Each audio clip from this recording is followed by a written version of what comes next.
دو باتیں کی حضرت مریم نے کہ آج تک مجھے کسی نے چھوا نہیں ہے، میرا نکاح بھی نہیں ہوا، گویا کہ دو چیزیں ہیں، یا نکاح یا بدکاری، اللہ نے مجھے ان دو چیزوں سے محفوظ کیا، میں آج تک نکاح بھی نہیں ہوا، اللہ نے حفاظت کی، مجھے کسی گناہ کے اندر مبتلا بھی نہیں ہوئی، کہ کیسے ہوگا؟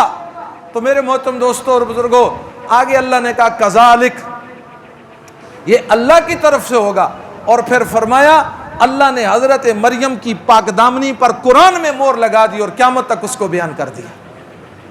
اور پھر فرشتے نے پر مارا، فوراً حمل ٹھہرا، اور وہی اترتی ہے، یہ جو کھجور کا درخت ہے اس کے ساتھ ٹیک لگی ہوئی ہے، کہا اسے ہلائیں، تر و تازہ کھجوریں مل رہی ہیں، پانی کا چشمہ جاری ہو گیا، اور آپ دل میں کہہ رہی ہیں کاش اس سے پہلے میں مر جاتی، اس بچے کو میں اٹھا کر لے کر جاؤں گی، قوم مجھے کیا کہے گی، لوگ مجھے تانا دیں گے۔ میرے محترم دوستو، اللہ نے اوپر سے جواب دیا، کہا سنو، جب لوگ اور قوم آپ سے پوچھیں، آپ نے کہنا ہے میں نے رحمان کے لیے روزہ رکھا ہوا ہے، آج میں کسی سے بات نہیں کروں گی۔ پہلی شریعت میں بولنے کا بھی روزہ ہوتا تھا، یہ تو حضور کی امت پر اللہ نے احسان کیا، اکرام کیا، کہ فرمایا تم نے صرف کھانے پینے سے رکنا ہے، بات سے نہیں رکنا، پہلے بات کا بھی روزہ تھا۔ اور اللہ نے بیٹا حضرت عیسیٰ عطا کیے، اور چھوٹے سے آپ ان کو گود میں اٹھا کر جب لے کر گئی ہیں، اور جب قوم ساری جمع ہو گئی، اور ساری قوم نے پہلی بات یہ کی، نہ تمہاری ماں ایسی تھی، نہ تمہارا باپ ایسا تھا۔ مطلب یہ ہے اگر کوئی نوجوان اور کوئی بچی بدکاری کی طرف جائے گی تو تانا کس پر آئے گا؟ تانا ماں باپ پہ آتا ہے، تانا خاندان میں آتا ہے۔ خاندان کے بارے میں کہا کہ یہ کہاں سے لے یا؟ حضرت مریم نے کہا اس بچے سے پوچھو، اس بچے سے پوچھو۔ اب ذرا آپ تصور کریں، اللہ نے اپنے نظام کو بدلا۔ کس کو بدلا؟ اپنی قدرت میں، اپنی قدرت کو بدلا، اپنے نظام کو بدلا۔ بچہ بولتا نہیں ہے، ابھی پیدا ہوا ہے، وہ بولتا نہیں ہے، بولنے کے لیے وقت چاہیے، لیکن حضرت مریم کی عفت اور پاک دامنی کے صدقے، آپ کی اس تہجد، آپ کی عبادت، آپ کی ریاضت، آپ کی حیا، آپ کی اس پاک دامنی کے صدقے، آپ کے اس کے وسیلے سے اللہ نے نظام کو بدلا۔ اور حضرت عیسیٰ علیہ السلام بولے اور کہا انی عبد اللہ، میں اللہ کا بندہ ہوں، اللہ نے مجھے بھیجا۔ میرے محترم دوستو، ماں کی پاک دامنی کو ماں کی گود میں بیان کر دیا، اور اللہ نے نظام کو بدل کے حضرت مریم کی عفت اور پاک دامنی کو بیان کر دیا۔ آج بھی اگر کوئی عفت کی چادر اپنے اوپر ڈالے گا، پاک دامنی کی چادر ڈالے گا، خدا قسم آج بھی نظام بدلے گا۔ آج بھی قدرت اللہ کی اپنے نظام کو اپنی قدرت سے اللہ بدلیں گے۔ لیکن ہم حیا کی طرف آئیں تو صحیح، ہم پاک دامنی کی طرف آئیں تو صحیح۔ میرے محترم دوستوں اور بزرگوں، یہ بھی کوئی زندگی ہے؟ گناہ کے اندر بھی کوئی زندگی ہے؟ گانے سن کے زندگی گزارنا یہ بھی کوئی زندگی ہے؟ 1400 سال پہلے امام الانبیاء صلی اللہ تعالی وسلم نے فرما دیا ان الغنا، سنو، ينبت فی القلب النفاق، فرمایا سنو میں آمنہ کا لال اعلان کر رہا ہوں، گانا دل کے اندر منافقت کو پیدا کرتا ہے، یہ دل کو کالا کرتا ہے، یہ دل کو سیاہ کرتا ہے۔ بد نظری میرے محترم دوستو ظلمت کو پیدا کرتی ہے۔ اب بتاؤ میرے محترم دوستو، حیا والی زندگی کی طرف آنا چاہیے یا نہیں آنا چاہیے؟ اللہ کی طرف آنا چاہیے یا نہیں آنا چاہیے؟ ہم اپنے اندر حیا کو پیدا کریں، اپنی بیٹیاں، اپنے بیٹے، ہمارے نوجوان، ہماری مرد، ہماری عورتیں، ہم سب میرے محترم دوستوں اور بزرگوں حیا اور پاک دامنی اس کو تھامیں اور اپنے وجود کے اندر اتاریں۔ اللہ پاک میرے محترم دوستوں اس حیا کی وجہ سے ہمارے گھروں میں امن، ہمارے گھروں کے اندر رزق، اطمینان اور سکون کی زندگی عطا فرمائے گا۔